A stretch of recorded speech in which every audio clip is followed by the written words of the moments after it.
بسم اللہ الرحمن الرحیم۔ السلام علیکم، میں ہوں جاوید اقبال اور آپ دیکھ رہے ہیں پروگرام شاہراہ دستور۔ سعودی عرب، امارات سمیت خلیجی ممالک میں آج عید الاضحیٰ منائی گئی، جبکہ پاکستان، بھارت، بنگلہ دیش سمیت دیگر جو ممالک ہیں جن میں ملائیشیا بھی شامل ہے، ان میں کل عید الاضحیٰ منائی جا رہی ہے۔ یہ ایک اہم موقع ہے عید الاضحیٰ یا عید قرباں کا۔ گزشتہ روز بھی جب خطبہ حج ہوا تھا تو اس میں امام جناب ڈاکٹر شیخ ماہر بن حمد نے بہت اہم باتیں کی تھی خطبہ حج کے دوران۔ چند جو چیدہ باتیں ہیں وہ میں آپ کے گوش گزار کر دوں، جس میں ان کا یہ کہنا تھا کہ ایک تو ہمیں اللہ کی وحدانیت پر یقین کو کامل بنانا ہے، اور اس کے ساتھ ساتھ اللہ پر توکل اور نماز قائم کرنا ہے۔ ہر صورت میں ہمیں نماز قائم کرنا ہے۔ اس کے ساتھ ساتھ امام نے اپنے خطبہ حج میں زکوٰۃ اور حقوق العباد کی ادائیگی پر بھی زور دیا۔ مزید یہ بھی ان کا کہنا تھا کہ کسی کی جان و مال کے ساتھ اور عزت کے ساتھ کھلواڑ نہ کیا جائے۔ بہت اہم معاملات پر اس خطبہ حج کے دوران بات کی امام ڈاکٹر شیخ ماہر بن حمد نے۔ ان کا یہ بھی کہنا تھا کہ ایک تو رشتہ داروں کے ساتھ قطع تعلقی ہرگز نہ کی جائے، اس کے ساتھ ساتھ فحش کاموں سے اجتناب کیا جائے اور اپنے اہل خانہ کے ساتھ ایک بہترین سلوک کیا جائے۔ ان کا یہ کہنا تھا کہ آج دعاؤں کی قبولیت کا دن ہے۔ فلسطین کے لیے بھی خصوصی دعا کی گئی، اور امام کا کہنا تھا کہ اللہ تعالیٰ ہمیں جو ظالم ہے اس کے ظلموں سے بچائے، اور امت مسلمہ پر یہ ذمہ داری عائد ہوتی ہے کہ وہ یہود کے مظالم سے فلسطینیوں کو بچائے۔ اس کے ساتھ ساتھ شاہ سلمان، جو کہ سعودی عرب کے بادشاہ ہیں، شاہ سلمان کی دعوت پر خصوصی طور پر 2000 سے زائد جو فلسطینی ہیں انہوں نے بھی حج کا فریضہ ادا کیا ہے۔ لیکن اہم جو بات تھی وہ یہ ان کا کہنا تھا کہ امت مسلمہ آپس میں اتحاد و اتفاق پیدا کرے اور تفرقے میں نہ پڑے، کیونکہ دنیا میں اب جو مسلمانوں کو مسائل درپیش ہیں، چیلنجز درپیش ہیں، ان کی ایک سب سے بڑی وجہ آپس میں نفاق بھی ہے۔ تو اس لیے اتحاد اور یکجہتی یہ بہت زیادہ ضروری ہے۔ آج ہم اپنے اس خصوصی پروگرام میں اسی حوالے سے بات کریں گے کہ آج امت مسلمہ کو کے اتحاد کو کن خطرات کا سامنا ہے اور کس طرح سے ان خطرات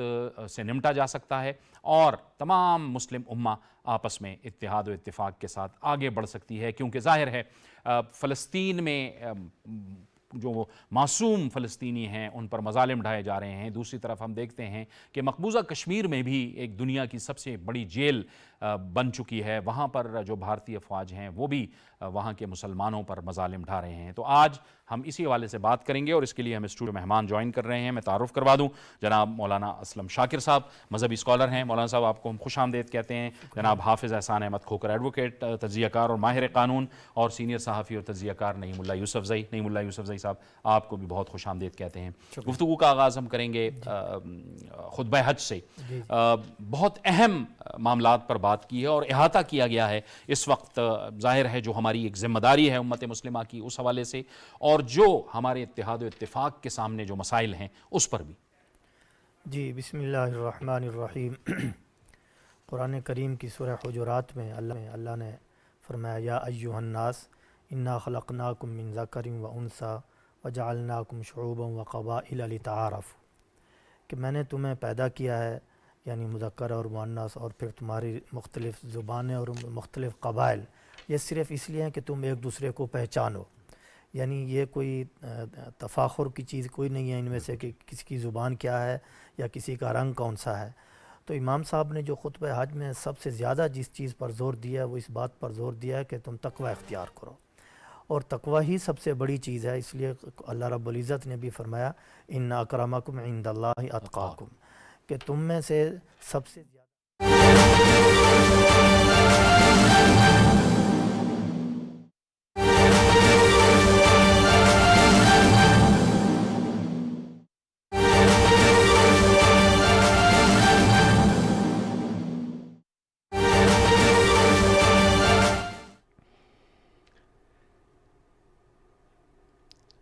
آئی سی سی T20 کرکٹ ورلڈ کپ کا 36واں میچ، اور عماد وسیم اور شاہین شاہ آفریدی نے اس میچ میں 3 وکٹیں حاصل کی ہیں۔ لارڈ ہل میں آئرلینڈ کا پاکستان کو 107 رنز کا ہدف ملا تھا۔ محمد عامر نے 2 وکٹیں حاصل کی۔ T20 کرکٹ ورلڈ کپ میں پاکستان کا یہ آخری گروپ میچ تھا، اور پاکستان نے یہ میچ جیت لیا ہے، 3 وکٹوں سے آئرلینڈ کو شکست دی ہے۔ لارڈ ہل میں یہ میچ جاری تھا، آپ نے دیکھا کہ محمد عامر نے 2 کھلاڑیوں کو آؤٹ کیا، ہدف کے تعاقب میں پاکستان نے اپنی بیٹنگ جاری رکھی اور آج پاکستانی کرکٹ ٹیم نے شاندار کھیل کا مظاہرہ کیا۔ محمد عامر نے 2 وکٹیں حاصل کی، حارث رؤوف نے بھی 1 وکٹ حاصل کی۔ T20 کرکٹ ورلڈ کپ میں پاکستان کا یہ آخری گروپ میچ تھا۔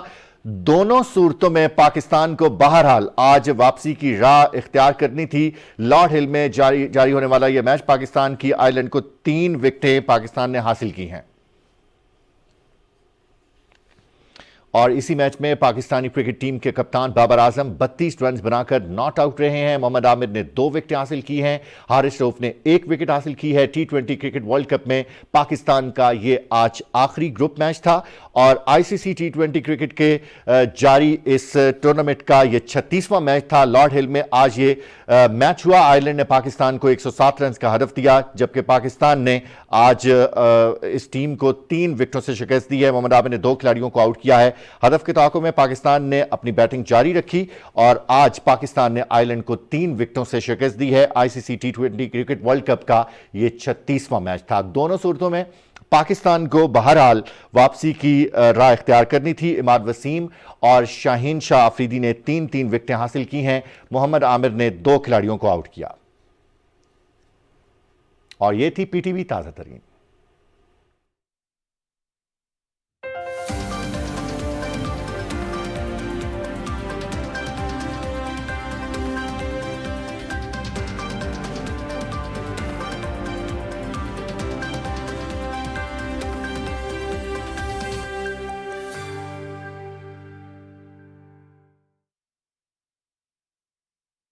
پیدا کرتے ہیں، نماز ہمارے اندر تقویٰ پیدا کرتی ہے، حج ہمارے اندر تقویٰ پیدا کرتا ہے، روزہ ہمارے اندر تقویٰ پیدا کرتا ہے، زکوٰۃ کی ادائیگی ہمارے اندر تقویٰ پیدا کرتی ہے، قربانی کا عمل ہمارے اندر تقویٰ، یہی تقویٰ ہمیں پھر اللہ سے ڈراتا ہے حقوق العباد کے معاملے میں۔ اور حقوق العباد میں سب سے پہلے ہمیں جس چیز سے واسطہ ہے وہ اپنے اہل خانہ سے، سب سے پہلے سب سے زیادہ جو ہمارا واسطہ رہتا ہے اس میں والدین شامل ہیں۔ امام صاحب نے خطبہ حج میں والدین کے حقوق کا بھی بڑا ذکر کیا، اور انہوں نے یہ کہا باقاعدہ طور پر کہ جو والدین کا نافرمان ہے وہ نہ دنیا میں کامیاب ہوگا نہ آخرت میں کامیاب ہوگا۔ تو سب سے پہلے جو ہمارا حقوق العباد کے اعتبار سے واسطہ پڑتا ہے وہ اپنے پیرنٹس سے پڑتا ہے، اور جب ہماری ازدواجی زندگیاں شروع ہوتی ہیں تو پھر اس میں ازواج بھی بیویاں بھی آ جاتی ہیں، پھر اولاد ہوتی ہے تو وہ بھی آ جاتے ہیں۔ پھر اس کے بعد یہ دائرہ جب بڑھتا چلتا جاتا ہے تو سب سے پہلے ذوی القربیٰ کا حق آتا ہے۔ اسی طرح جیسے پڑوسی ہے اس کے بھی اتنے حقوق آپ علیہ الصلوۃ والسلام نے بیان کیے، تو وہ صحابہ کہتے ہیں کہ ہمیں شک تھا کہیں ہمیں وراثت میں نہ ان کا حق قرار دیا جائے۔ اسی طرح قتل کرنا، جھوٹ بولنا، یعنی جتنی چیزیں ہیں، مثلا ہم ملاوٹ کرتے ہیں، دھوکہ کرتے ہیں کسی سے، یہ ان ساری چیزوں سے منع کیا، اور یہ ساری چیزیں حقوق العباد کے دائرے میں آتی ہیں۔ تو یہ ساری چیزیں تب پوری ہوں، تقویٰ کا معیار تب پورا ہوگا، تقوی کا راستہ کہ ہم مسافر تب بنیں گے جب ہم حقوق اللہ بھی ادا کریں اور حقوق العباد بھی ادا کریں۔ بالکل صحیح۔ حافظ صاحب، ظاہر ہے امت مسلمہ کی جب ہم بات کرتے ہیں تو آپ کے خیال میں آپ بتائیے کہ کیا رکاوٹیں ہیں اس وقت، کیونکہ ہم مسلمان آپس میں بٹے ہوئے ہیں، جس کی وجہ سے ظاہر ہے دشمن ہم میں نفاق پیدا کرنے میں بھی آسانی سے کامیاب ہو جاتا ہے، اور ہمارے مسائل بھی جوں کے توں ہیں۔ اس میں ظاہر ہے کچھ انفرادی ذمہ داریاں ہیں، لیکن کچھ اجتماعی ذمہ داریاں بھی ہیں۔ آپ کے خیال میں جو مسلم امہ کے جو رہنما ہیں ان کا بھی بہت اہم کردار ہے اس معاملے میں؟ بسم اللہ الرحمن الرحیم۔ جاوید بھائی، آپ کا بہت شکریہ کہ آپ نے موقع دیا۔ سب سے پہلے آپ کو اور جتنے بھی دیکھنے والے ہیں، کل ہمارے ملک میں عید الاضحیٰ ہے، اس کی بہت بہت مبارک ہو۔ میں صرف 1-2 منٹ اس پہ آؤں گا جو امام صاحب نے کہا، چونکہ اسی کانٹیکسٹ کے اندر یہ ساری اگلی بات جو آپ نے کہی ہے کہ امت مسلمہ یا امت واحدہ کے اوپر یا اسلامی جو ان کے رہنماؤں کا بھی بڑا اہم کردار ہونا ہے، جو ہے اس چیز کے اندر ہے۔ تو میں یہ سمجھتا ہوں کہ کل جو سینٹرک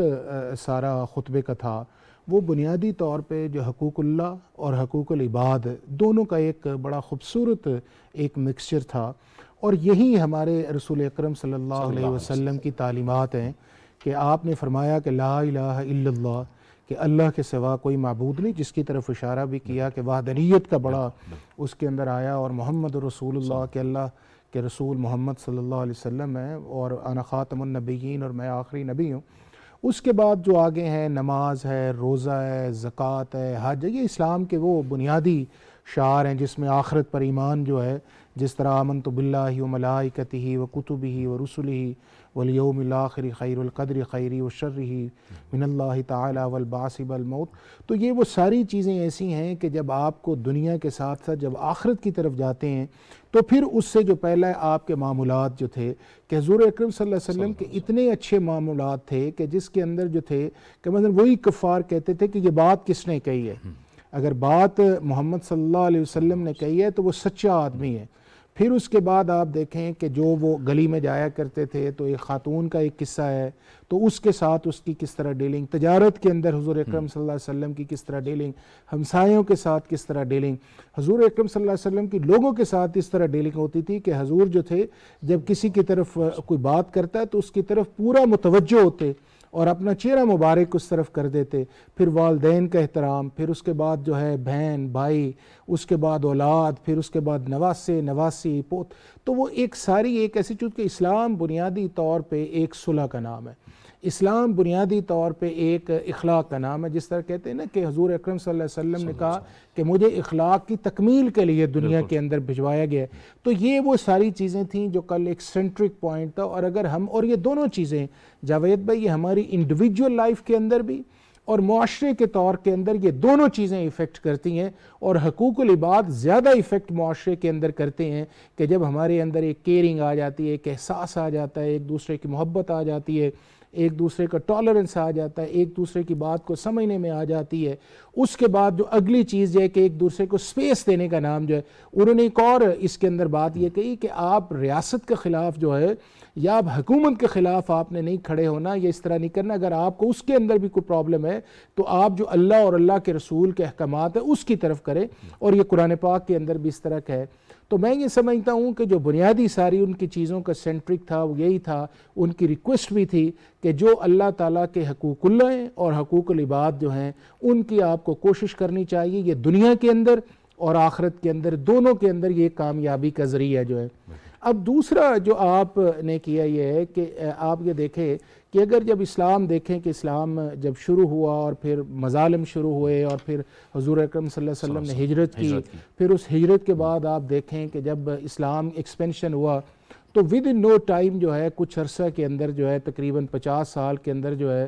آپ نے دیکھا کہ دو دنیا کی بڑی امپائرز جو تھیں وہ گریں اور اسلام کا پرچم جو تھا وہ افریقہ تک بھی گیا، ایران تک بھی آیا، سینٹرل ایشیا تک بھی آیا، ہماری طرف بھی اس کے اندر آیا. اس کے بعد ہوا یہ ہے کہ آہستہ آہستہ جب ہم دور ہوتے گئے، دین سے دور ہوتے گئے، جب ہم آپس کے اندر تفرقے میں اندر پڑ گئے، جس طرح قرآن پاک کے اندر بھی آتا ہے کہ وَاعْتَصِمُوا بِحَبْلِ اللَّهِ جَمِيعًا وَلَا تَفَرَّقُوا. اور دوسری جگہ یہ آتا ہے کہ آپ بہترین امت ہیں، کہ جو امت ایسی ہے کہ جو بہترین امت ہے، جو پہلے سے جو امتیں آئیں کہ اس کے اندر یہ ہے کہ ہمارے آخر نبی زمان، اس کے ہمارے اعمال جو سب سے زیادہ درجہ جو اس کے اندر رکھتے ہیں. اب جاوید تو آہستہ آہستہ جب ہم نے اسلام کو اپنی اقتدار کو چھوڑا اور لوگوں نے جو کافروں نے یا دوسرے جو ممالک تھے یا منافق نے انہوں نے ہمارے اندر وہ دراڑیں ڈالیں. جب وہ دراڑیں ڈالیں تو پھر آپ نے دیکھا کہ جو ہمارا ایک شاندار ماضی تھا آہستہ آہستہ ہم دور ہوتے گئے. اب میں سمجھتا ہوں کہ اب اگر آپ دیکھیں تو اگر پچھلے 100 سال کے اندر دیکھیں تو جو ہماری اسلامی ممالک کی جو فائنینشیل حالت تھی یا اسلامک ممالک کی جو تھی آپ کی جو ہیومن تھا، ایجوکیشن تھا، وہ بہت ہی نیچے چلا گیا تھا اگر آپ پیچھے دیکھیں. لیکن آہستہ آہستہ اب آپ دیکھیں کہ اب ہمارے جو اسلامی ممالک ہیں ان کے ریسورسز بھی بڑے ہیں، چاہے سعودی عربیہ دیکھ لیں، UAE پاکستان دیکھ لیں کہ اپنا 50 سال کے اندر اندر جو ہے وہ ہم نے اسلامک نیوکلیئر جو ہے وہ ہم بنے، اس کے اندر ہمارا HR دیکھ لیں، ملیشیا، انڈونیشیا، تو سارے ممالک. اب اس کے اندر یہ ہے کہ ہمارے ریسورسز اللہ نے ہمیں دے دیے ہیں، ہمیں ملٹری پاور ہم نے دے دی ہے. تو اب جو ہمارے حکمران ہیں ان کا میرا خیال ہے کہ اب ایک ایگزامپلری رول ہونا چاہیے، اور چاہے وہ OIC کا رول آئے اس کے اندر آئے، چاہے جو ہم نے اپنی آرگنائزیشنز بنائی ہوئی ہیں. اور اس وقت دو بنیادی چیزیں جو ہیں وہ ہیں، ایک ہمارا فلسطین کا مسئلہ جو ہے، اس کی طرف آتا ہوں، میں اس کی طرف آتا ہوں. میں یہ سمجھتا ہوں کہ جو ہمارے لیڈرز ہیں یا جو ہمارے حکمران ہیں انہیں اب جو ہے ایک پرویکٹیو رول جو ہے وہ کرنا چاہیے. ہماری جو جنرل پالیٹکس تھی انٹرنیشنل لیول کے اندر، اس کے اندر جو تناؤ بھی تھا وہ ہمارے اسلامی ممالک کے درمیان اب کافی حد تک کم ہو گیا ہے. چاہے ٹرکی سعودی عرب تھا یا ایران سعودی عرب تھا. ہاں یہ بھی ایک بہت اچھی ڈیولپمنٹ ہوئی ہے عالمی سطح پہ. ٹھیک ہے, آپ نے جو وسائل کی بات کی ہے, اس وسائل کی بات کو میں چاہوں گا کہ اس کو ہم تھوڑا سا آگے بھی بڑھائیں اور مولانا صاحب کی طرف بھی اس بات میں آئیں, لیکن نعیم اللہ صاحب کو بھی گفتگو میں شامل کریں گے. نعیم اللہ صاحب, یہ ظاہر ہے امت مسلمہ کی تو ہم بات کرتے ہیں, لیکن ساتھ ہم اپنے ملک کی بھی بات کرتے ہیں. ہم دیکھتے ہیں گزشتہ کچھ سالوں کے اندر پاکستان کی جو سیاست ہے وہ اس قدر تقسیم ہوئی, یعنی بعض لوگوں کی وجہ سے یا بعض جماعتوں کی وجہ سے وہ اس قدر پولرائزیشن میں چلے گئے کہ ہم ایک دوسرے کو برداشت کرنے کے لیے تیار نہیں تھے. یہ بھی تو ایک بہت افسوسناک پہلو تھا.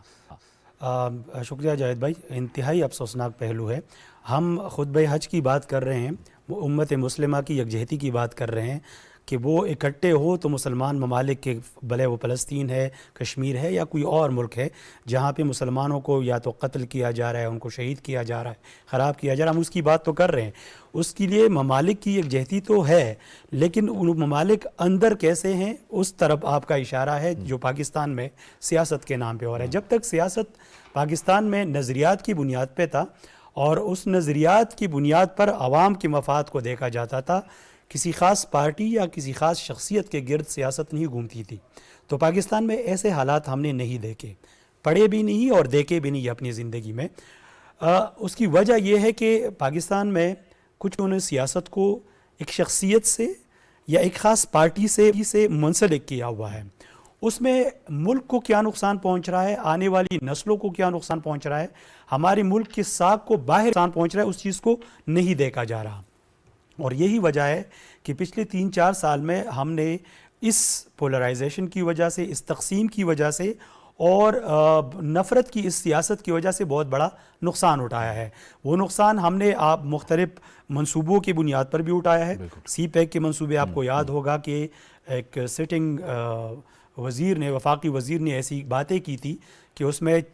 سی پیک کے حوالے سے چائنا کی کچھ کمپنیوں پہ الزام لگا دیا تھا اور انہوں نے اس پہ کام روک دیا تھا یا لمیٹڈ کر دیا تھا. آپ کے ایک پچھلے دنوں میں ایک رپورٹ پڑھ رہا تھا کہ ابھی تک یورپ میں پاکستان سے واحد فلائٹس PIA کی جاتی تھی, اس PIA کے واحد ڈائریکٹ فلائٹس کو نقصان پہنچایا گیا اس وقت کے سٹنگ ایک وزیر ہوا بازی کے بیاناتوں سے. اور وہ بیانات بالکل ہی میں سمجھتا ہوں بغیر ذمہ دارانہ اور بغیر کسی دلیل کے, مطلب آپ پر ایک چیز کا تنقید آ رہا ہے کہ آپ کی منسٹری میں یہ کمزوریاں ہوئی ہے, تو اس کا خمیازہ آپ اس طرح سے مطلب یہ ہے کہ وہ کر رہے ہیں, اس کا سارا ملبہ جو ہے نا پورے آپ PIA کے ادارے پہ ڈال رہے ہیں اور یہ نہیں سوچ رہے کہ میں اس سے نقصان کتنا دے رہا ہوں, اربوں کا نقصان ہمارا سالانہ ہو رہا ہے. ابھی تک ہم اس چیز میں کامیاب ہی نہیں ہوئے کہ ہم ان کو کنونس کر سکے کہ نہیں بھئی ایسی کوئی چیز نہیں ہے, ہماری فلائٹس, ہمارے پائلٹس, ساری چیز ہے.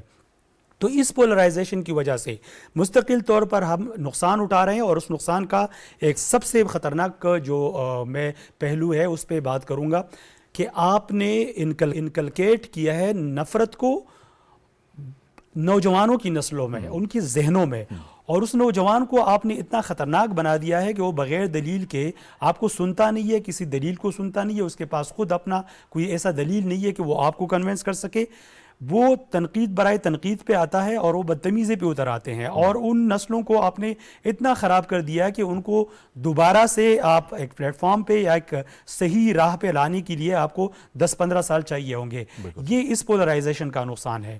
وفاقی لیول پہ آپ دیکھ رہے ہیں, اگر کسی بل پہ بات ہوتی ہے یا کسی ایسی چیز پہ بات ہوتی ہے جس کا فائدہ مجموعی ہوتا ہے, اس پہ بھی تنقید کی جاتی ہے, صرف اس وجہ سے کہ آپ اپنی جگہ بنائے رکھے اور آپ ایک ایسا غلط بیانیہ اور غلط نیریٹو اٹھائیں اور لوگوں کے ذہنوں پہ ڈالیں. اور ایک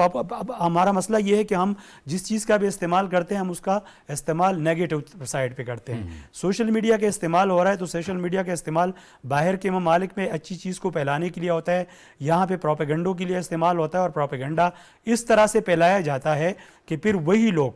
مطلب ایک لفظ یوز ہوتا ہے زومبیز, ان لوگوں کو آپ زومبیز بنا کے وہی چیز ان کے ذہنوں میں ڈال دیتے ہو, اور ان کو جیسے اسلام میں اجتہاد کی بات ہے تو یہاں پہ ریسرچز کی بات ہوتی ہے کہ آپ ریسرچ کریں, گوگل کریں, کسی چیز کو سمجھے کہ واقعی یہ اس طرح ہے یا نہیں, لیکن جو لیڈر نے کہا ہے وہ ٹھیک ہے, اور اس بنیاد پر آپ نے پورے ملک کو ایک سیاسی تقسیم کی طرف رکھ دیا ہے، اور سیاسی تقسیم کے ساتھ ساتھ اب آپ کی فیملیز میں اب پارٹیوں کے اندر بھی پارٹیاں بازی ہو رہی ہے، اور یہ اس کا نقصان ہم دیکھ رہے یہ ہیں۔ سوشل میڈیا کی آپ نے بات کی، ہم اس کو اسی طرف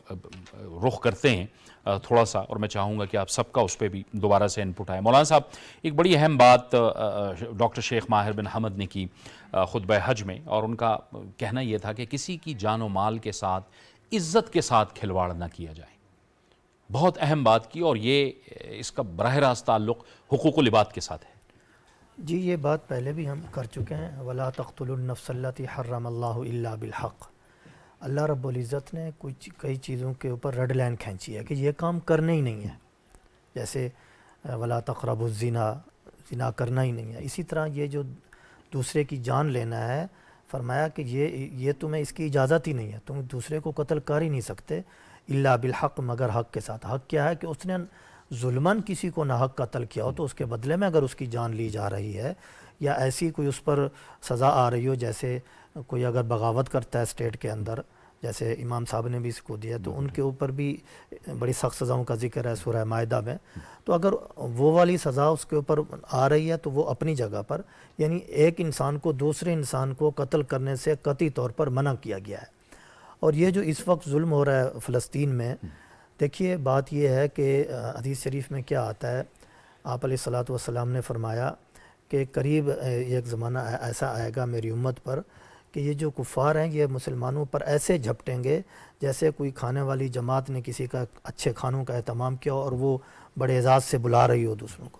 تو آپ پچھلے زمانے میں دیکھیں جو ماضی گزر چکا ہے، کافی وقت میں کسی جگہ آپ کسی کفر کو کفر سے لڑتا ہوا ہمیں تو نظر نہیں آیا میری زندگی کے شعور میں، یعنی جو دوسری جنگ عظیم تھی اس کے بعد تو کوئی کسی جگہ پر ہم نے یہ نہیں دیکھا کوئی کافر ملک دوسرے کافر ملک ساتھ لڑ رہا ہے۔ یعنی جہاں بھی حملے ہو رہے ہیں مسلمانوں پہ ہو رہے ہیں، 1 بائی 1 کر کے، علاقائی طور پر ہوں یا پورے ملک کے طور پر ہوں۔ اب یہ جو فلسطین کا ایشو ہے یہ امت مسلمہ کا مسئلہ، اب یہ مسئلہ صرف اہل فلسطین کا نہیں ہے۔ ہم یہ کہیں کہ جی چونکہ وہ وہاں رہتے ہیں تو دیکھیں بیت المقدس کا معاملہ ہے نا بنیادی طور پر۔ اب اگر خدا نہ خواستہ کل حرمین شریفین پر کوئی اس قسم کی وہ کرے، در اندازی کرے، تو آپ کا کیا خیال ہے؟ ہم یہی کہیں گے اہل مکہ اور اہل مدینہ کا مسئلہ ہے، تو یقیناً پوری امت کا مسئلہ ہوگا۔ تو یہ بھی جو مسئلہ ہے پوری امت کا مسئلہ ہے۔ اب وہ چونکہ زیادہ متاثر وہ اس لیے ہو رہے ہیں کہ وہ فرنٹ لائن پہ موجود ہیں، سامنے موجود ہیں، اب ان پر جو ظلم ہو رہا ہے یہ خالصتاً وہ ظلم ہے کہ جس کی قطعاً کسی قسم کی کوئی گنجائش نہیں۔ اور رہی یہ بات کہ اب ظالم کو اللہ معاف نہیں کرتا کبھی، ظلم کی کبھی یعنی ظلم کو اللہ رب العزت نے ظالم کو اجازت ہی نہیں دی کہ وہ ظلم کرے۔ اب رہی بات یہ ظلم تو ہو رہا ہے، اس کو روکنے کے لیے امت نے گرد بھی نہیں اڑائی۔ ایک تو ہوتا ہے نا کوئی پلیٹ فارم یوز کرنا یا کوئی، ہم نے ابھی تک گرد بھی نہیں اڑائی کہ تھوڑا سا ہمارے اندر یہ احساس بیدار ہو کہ یہ غلط کام ہو رہا ہے، ہم اس کو روکنے میں کوئی پلیٹ فارم تو یوز کریں۔ چل ایک بریک کا وقت ہو رہا ہے، اس گفتگو کو ہم آگے بڑھائیں گے لیکن ایک لیتے ہیں اور بریک کے بعد پروگرام جاری رہے گا۔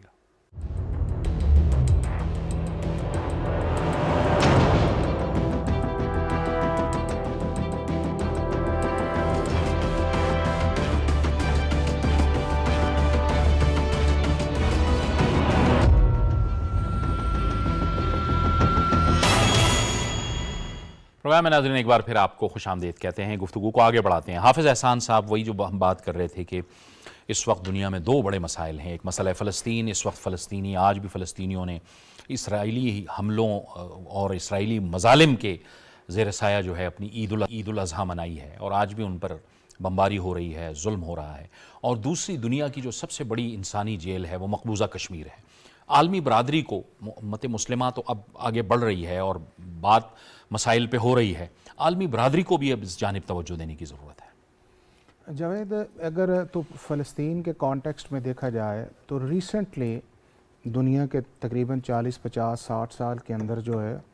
اتنا ظلم کسی فوج نے نہیں کیا جتنا فلسطین کے اوپر ہوا ہے۔ اور یہ ایک ہوتا ہے نا کہ کسی کو پرپورشن قسم کی فورس استعمال کر کے کچھ کیا جاتا ہے، یہ ان پرپورشنڈ فورس کا استعمال ہوا ہے کہ جس کے اندر 40,000 کے قریب جو ہیں وہ فلسطینی بچے، خواتین، عورتیں، بوڑھے وہ شہید ہو گئے ہیں، کوئی 85,000 کے قریب جو ہیں لوگ زخمی ہوئے ہیں۔ تقریباً آپ دیکھیں کہ جو غزہ کا علاقہ یا رفح کا علاقہ جو ہے وہ بلڈوز ہو کے تقریباً رہ گیا ہے کہ اتنی انہوں نے بمبارٹمنٹ اس چیز کے اندر کی ہے۔ پھر آپ دیکھیں پانی نہیں ہے، انہوں نے گیس نہیں جانے دی، بجلی جانے نہیں دی، وہ رفح کراسنگ جو مصر کے ساتھ لگتا ہے انہوں نے وہاں تک اس کو بلاک کیا ہوا ہے کہ جی ہم آگے جو ہے ورلڈ ایڈ کی جو فوڈ ہے وہ بھی اس کے اندر نہیں جانے دیں گے. تو یہ اس کا ایک ایسپیکٹ ہے. دوسرا اس کا ایسپیکٹ جو ہے وہ بڑا امپورٹنٹ ہے، اور وہ امپورٹنٹ یہ ہے کہ آپ کو دنیا کے اندر ایک جو کلیئرلی ڈیفائن چیزیں بھی آئی ہیں کہ اسرائیل کی پشت پناہی کون کر رہا ہے، اور اس سے جو آپ کا جو ورلڈ آپ کا جو فینومینا بنا ہوا ہے، یا آپ کے جو جس طرح آپ نے اشارہ بھی اس طرف کیا ہے کہ عالمی برادری جو ہے اس کی بھی آپ کو ایک ڈائکاٹمی جو ہے وہ سامنے آئی ہے. اس کے اندر امریکہ کا رول جو ہے وہ آپ کو نظر آیا ہے، فرانس کا رول اس کے اندر نظر آیا ہے، برطانیہ کا رول اس کے اندر آیا ہے، کہ جو اپنے آپ کو بڑے چیمپئن کہتے تھے ہیومن رائٹس کے، اور وہ ہر جگہ جا کے وہ تلقین کیا کرتے تھے کہ جی انسان کی عزت جو ہے وہ بڑی اوپر ہونی چاہیے، کسی جگہ ظلم نہیں ہونا چاہیے. اور آپ یہ دیکھیں کہ جب بھی کوئی بات ہوتی ہے اس وقت جو ہے یہ سارے کے سارے یو این کے اندر آپ دیکھ لیں کہ انہوں نے جو یونائٹڈ نیشن سیکیورٹی کونسل تھی اس سے پہلے جو جنگ بندی تھی اس کو انہوں نے اپنے آپ کو ایبسٹین کیا یا واک آؤٹ کر دیا اس کے اندر جو ہے. اس کے بعد ایک جو غیر اسلامی ملک ہے ساؤتھ افریقہ جو ہے اس نے ایک پٹیشن فائل کی انٹرنیشنل کورٹ آف جسٹس نے، اس نے 3 اس کے اوپر آرڈر کیے. اور ابھی بھی دیکھیں کہ یونائٹڈ نیشن سیکیورٹی کونسل کے اندر جو اب آئی ہے کہ جی آپ اس کو روکیں یہ جو جنگ ہو رہی ہے، اس کے باوجود آپ دیکھیں کہ اسرائیل جو ہے وہ کس حد تک جو ہے وہاں پہ ظلم کر رہا ہے. اور کل بھی آپ دیکھیں اور پرسوں دیکھیں ان ریسنٹ ڈیز کے اندر باوجود اس چیز کے اندر آئے. یہی حال آپ کشمیر کا دیکھ لیں کہ انڈیا نے ایک ایڈمٹ کیا ہوا ہے کہ کشمیر کا معاملہ یونائٹڈ نیشن سیکیورٹی کونسل کے اندر لے کے گئے، انہیں کہا کہ ہم آپ کو سیلف ڈٹرمنیشن دیں گے. انہوں نے کہا، اور دنیا بھر کا یونائٹڈ نیشنز کا جو چارٹر ہے وہ یہی کہتا ہے کہ انسان جو ہیں یا علاقے کے لوگ فیصلہ کریں گے کہ انہوں نے کیا اپنا ملک کس طرح بنانا ہے یا کس طرح انہوں نے جانا ہے. آپ دیکھ لیں وہاں سے 76 سال سے کس طرح پچھلے 5 سال کے اندر آلموسٹ ڈبل کلنگز جو ہیں وہ مقبوضہ کشمیر کے اندر آئی ہیں. 9 لاکھ انڈین آرمی وہاں پہ موجود ہے، اور وہی پیلٹس گنز جو ہیں جو اسرائیل نے دی ہوئی ہیں وہ کشمیریوں کے اوپر چل رہی ہیں. پھر اس کے بعد دیکھ لیں کہ جو عورتوں کے ساتھ زیادتی ہے، بچوں کے ساتھ زیادتی ہے. اس کے بعد 2014 کے بعد جو ہے جو دنیا کی بڑی اپنے آپ کو ڈیموکریسی کہتا ہے، 2014 سے آج تک وادی کے اندر جو ہے یا کشمیر کے اندر الیکشن ہی نہیں کروا سکے.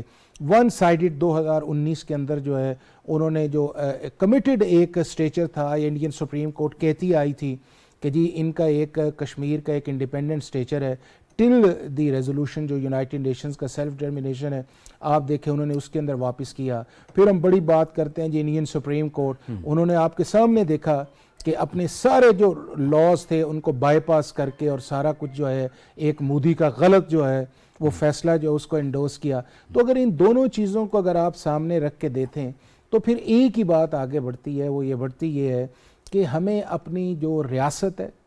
ایک اس کو طاقت رکھنا چاہیے تاکہ ہم اسرٹ کر سکیں. اور انٹرنیشنلی جو ہمارے اسلامی ممالک ہیں جس کی طرف میں نے اشارہ بھی کیا ہے کہ اب انہیں اس چیز کو غور کر دینا چاہیے جو میں نے اپنی اوپننگ میں بھی کہا تھا. اب آپ دیکھیں کہ دنیا کے اندر ٹرکی کتنی بڑی اب ایک ملٹری فورس ہے یا اکانومی ہے. پاکستان دنیا کی 7ویں بڑی جو اس وقت فوج بن گیا ہے. اس کے بعد آپ دیکھ لیں کہ سعودی عرب کے ریسورسز دیکھ لیں، یو اے ای دیکھ لیں، ملیشیا دیکھ لیں، انڈونیشیا دیکھ لیں. تو میں یہ سمجھتا ہوں کہ جس لیول پہ جس طرف انہوں نے بھی اشارہ کیا تھا کہ ہمارا وہ جو OIC کا ایک فورم بنا ہوا ہے اس کے اندر اسرٹ آنا چاہیے. 54 سے زیادہ ہم اسلامی ممالک ہیں، عرب سے زیادہ ہمارے وسائل ہمارے پاس موجود ہیں، آبادی ہے، بڑے لیڈرز ہیں، قدیم تہذیب و تمدن ہے. ایک ہمیں جو ہے ایک میدان عمل میں جانے کی ضرورت ہے، فکری سیاسی عمل میں جانے کی ضرورت ہے. سب سے بڑا یہ ہے کہ ہم ایک اللہ کو ماننے والے ہیں، ایک نبی کو ماننے والے ہیں، ہمارا دین ایک ہے، ہمارے فنڈامنٹلز ایک ہیں، ہمارا کعبہ ایک ہے، ہمارے آخری نبی ہیں. تو ان اگر ساری چیزیں ہیں تو جس کی طرف اب آپ نے اشارہ کیا وہ ہے پریکٹیکل. اور پریکٹیکل کیا ہے کہ اپنے انسائٹ جو ہیں کہ جس طرح قرآن پاک میں بھی ہے کہ آپ اپنے ہر وقت جو ہے نا اوزار یا گھوڑے جو ہیں وہ تیاری کر کے رکھیں, اور وہ تیاری کیا ہے, وہ آپ کی ایجوکیشن ہے, وہ آپ کی اکانومی ہے, وہ آپ سٹیٹ کے اندر آپ کا پیس ہو کے رہنا ہے. اس کے بعد یہ ہے کہ ریاست کے جو قوہ کا لفظ ہے, اس کی جو بھی ترتیب و اختیاری جو دیکھیں نا کہ جو آج ایک سائنس کا دور ہے جس کی طرف ہے کہ وہ ٹیکنالوجی جو ہے, تو وہ ساری اب آپ دیکھیں نا کہ اگر آپ صرف یہ کہیں کہ جی یہ جو روایتی ہتھیار ہیں, اب روایتی ہتھیار جو ہیں ان کو آپ کے جو ڈرونز نے لے گی, آپ کی ٹیکنالوجی نے لے گی, تو ہمیں اسلامی ممالک کو ایک اس کی طرف جانا چاہیے. دوسرا یہ ہے کہ اب ہمیں اسلامی ممالک کے جو ہمارے لیڈرز ہیں, ہمیں اب اپنی کچھ ریڈ لائن لگا دینی چاہیے. ریڈ لائن ہماری اسلامی فوبیا ہے, ریڈ لائن جو ہے ہمارے حضور اکرم صلی اللہ علیہ وسلم کی جو عزت و ناموس ہے, ریڈ لائن جو ہے کہ دنیا کے اندر اب کسی جگہ ظلم ہوگا. اور آپ یہ دیکھیں کہ جیوگرافیکلی جاوید ہم اتنے امپورٹنٹ ہیں کہ سینٹرل ایشیا سے لے کے افریقہ تک آپ کو ایک بھی جو ہے وہ کوئی غیر مسلم ملک نظر نہیں آئے گا. اور اگر یہاں سے آپ دیکھیں تو ٹل آپ دیکھیں کہ ملیشیا تک اور کہاں تک آپ کی ساری ہے, اللہ نے آپ کو ایک ایسے خطے کے اندر رکھا ہوا ہے کہ جس کے اندر آپ کے پاس موسم بھی ہیں, آپ کے پاس پہاڑ بھی ہیں, آپ کے پاس دریا بھی ہیں, آپ کے پاس جس طرح میں نے کہا اربوں مسلمان ممالک ہیں جو دنیا کے دوسرے ممالک اور ان اسلامی ممالک. اب یہ ہے کہ ایک سٹیٹ ریزولو آنا چاہیے, اور اس کے ساتھ ساتھ ایک امہ کا جو ریزولو ہے وہ آنا چاہیے, اور امہ کا ریزولو کا اس کا بہترین جو پلیٹ فارم ہے ہمارا OIC ہے, اس OIC کو ایکٹیو ہونا چاہیے. اور آپ جی بھی میں سمجھتا ہوں کہ اگر OIC جو ہے ان دونوں ایشوز کے اوپر ایک ریڈ لائن ڈال دیتی ہے نا کہ جی جناب بس انف از انف, جو دیکھیں کہ 1 لاکھ سے زیادہ کشمیری شہید ہو چکے ہیں, آپ کے فلسطین والے دیکھیں 40,000 بچے, یہ وہ کہ ایون جو ہے کہ ان ممالک کے اندر بھی اتنے پروٹیسٹ ہوئے ہیں کہ ساری آواز میں جو ہے قوت پیدا ہو سکتی ہے مسلم امہ کے. اور میرا خیال یہ ہے کہ جب آپ جس طرح کہتے ہیں نا کہ آپ اپنے ارادے کے ساتھ اور اپنے ول کے ساتھ اور ریسورسز کے ساتھ آتے ہیں, تو نہ انڈیا کو اتنی جرت ہے اور نہ اسرائیل کو اتنی جرت ہے, چونکہ اتحاد کے اندر ہی برکت ہے. بالکل ٹھیک ہے. نعیم صاحب, آپ نہیں سمجھتے کہ ہمارے جو جتنی بھی پولیٹیکل سٹیک ہولڈرز ہیں ان کو آپس میں مل بیٹھنے کی ضرورت ہے, بجائے اس کے کہ ہم انفرادی طور پہ انفرادی مفادات کی خاطر ہم اس قدر آگے چلے جائیں کہ ہم جو ایک اجتماعی مفادات ہیں ملک کے اس کو ہم کمپرومائز کر جائیں. یہ جو ہم دیکھ رہے ہیں اس وقت ایک پولرائزیشن کی فضا ہے, ہمیں کچھ اپوزیشن کو بھی چاہیے کہ وہ اپنا کردار ادا کرے, بجائے اس کے کہ وہ پارلیمان کے اندر کھڑے ہو کے کبھی بجٹ کی کاپیاں پھاڑے اور پلے کارڈز لے کے رہائی کے مطالبہ کرے, حالانکہ وہ قانون کے مطابق ہی جو کچھ ہو رہا ہے وہ قانون تو اپنا راستہ بناتا ہے نا. مذاکرات سے بڑھ کر کوئی چیز نہیں ہے کسی مسئلے کے حل کے لیے. اگر ہم جنگ کے اور زور سے اور پاور سے یا مطلب افراتفری سے کسی چیز کے حل کرنے کے خواہاں ہیں تو یہ ہمارا صرف خواب ہی ہو سکتا ہے, اس پہ عملی طور پر کچھ نہیں ہے. اور اس کی آپ کے سامنے اس ریجن میں باقاعدہ مثالیں موجود ہیں. افغانستان کا مسئلہ دیکھیں, افغانستان میں نیٹو پوری دنیا کی فوج بیٹھی ہوئی تھی, لیکن اس مسئلے کا حل اس مطلب یہ کہ پاور سے طاقت سے اس سے نہیں آ رہا تھا, مذاکرات سے آیا. اب جو چیزیں چل رہی ہے اس پہ ہمارا ایک اپنا پوائنٹ آف ویو ہے, وہ ایک الگ چیز ہے. لیکن وہ جنگ جو جاری تھی پچھلے 40 سال سے, اس کا کسی نہ کسی طریقے سے ایک حل نکل آیا. ٹھیک ہے جی, اب وہاں پہ معاملات کیا چل رہے ہیں, ان کا طرز حکومت کیا ہے, وہ ایک الگ چیز ہے, اس پہ وہ ایک دوسری بحث ہے, اس پہ اور بھی پروگرام ہو سکتے ہیں. اسی طرح پاکستان میں بھی اب پولیٹیکل سٹیبلٹی, سیاسی استحکام اس ملک کی ترقی کے لیے انتہائی ضروری ہے, کیونکہ معیشت تب ترقی کرتی ہے, سرمایہ تب نکلتا ہے, سرمایہ دار تب پیسے لگاتا ہے جب اس کے لیے ماحول سازگار ہو. ماحول سازگار ایک سیاسی ہوتا ہے اور ایک امن و امان کی صورتحال ہوتی ہے. جب یہ دونوں چیزیں, سب سے بزدل چیز جو ہے وہ سرمایہ ہے. سرمایہ جب بھی پولیٹیکل انسٹیبلٹی یا تھوڑی سی بہت یہ کہ افراتفری دیکھتی ہے تو بھاگ جاتا ہے. ہمارے ملک میں بدقسمتی سے یہ چیزیں پولیٹیکل سٹیبلٹی کے لیے بیٹھنا, یہ اپنی شان میں یا اپنی انا کی وجہ سے وہ ایک کمی سمجھتے ہیں کہ میں اس کے ساتھ نہیں بیٹھتا, وہ چور ہے, وہ اس کے ساتھ نہیں بیٹھتا, وہ غلط ہے. یہ ہم نے ایک ایسی چیز بنائی ہوئی ہے, یہ ہمارا ایک فرار کا راستہ ہے, کیونکہ ہمارے پاس ٹیبل پہ رکھنے کے لیے, بات کرنے کے لیے, شو کیس کرنے کے لیے کارکردگی نہیں ہے. اور یہی وجہ ہے کہ ہم مذاکرات کے لیے تیار نہیں ہو رہے, کیونکہ مذاکرات میں سب چیزیں ڈسکس ہوں گی. صرف یہ تو نہیں ہوگا کہ آؤ بیٹھ کو, ورنہ اگر اس طرح ہوتا تو خان صاحب کی جب حکومت آئی برائے نام, اگر کچھ چیزیں ہم کچھ نام لیں گے, تو شہباز شریف جب لیڈر آف اپوزیشن بنے تو اس کی پہلی تقریر کیا تھی کہ آؤ چارٹر آف اکانومی کرتے ہیں. اگر وہ چارٹر آف اکانومی میں